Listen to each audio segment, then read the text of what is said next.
ফুলতলি সাহেব কিবলা রহমতুল্লাহি তাআলা আলাইহির আলোচনা আল্লাহ পাক কুরআনুল কারীমে করেছেন। এক অবাক হবেন, চমৎকার ঘটনা শুনে রাখেন। আপনি বলবেন যে হুজুর আপনি পাগল হইছেন নাকি? না না, আমি পাগল হই নাই।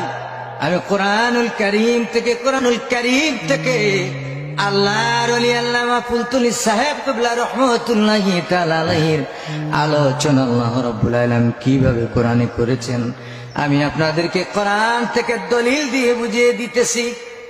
বোঝার আগে আপনারা অন্য কোনো মন্তব্য করবেন না, আপনাদের মন খারাপও করবেন না, সমালোচনার মন মানসিকতাও তৈরি করবেন না।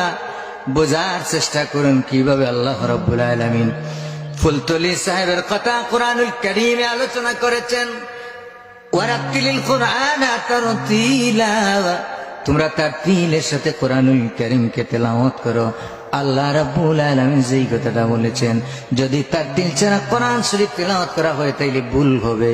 তাইলে ফুলতলি সাহেবের দারুল কারাত যতক্ষণ না পর্যন্ত আপনি আমি দরাস না নিব, যতক্ষণ না পর্যন্ত পড়তে পারবো, শিক্ষা না নিতে পারবো, ততক্ষণ পর্যন্ত কুরআনুল কারীম সহি শুদ্ধ করে পড়া আমাদের পক্ষে সম্ভব হবে না।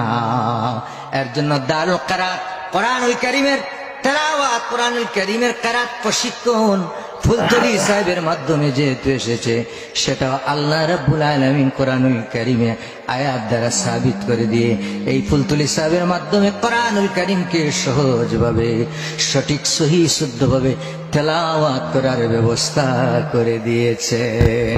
ঠিক কিনা?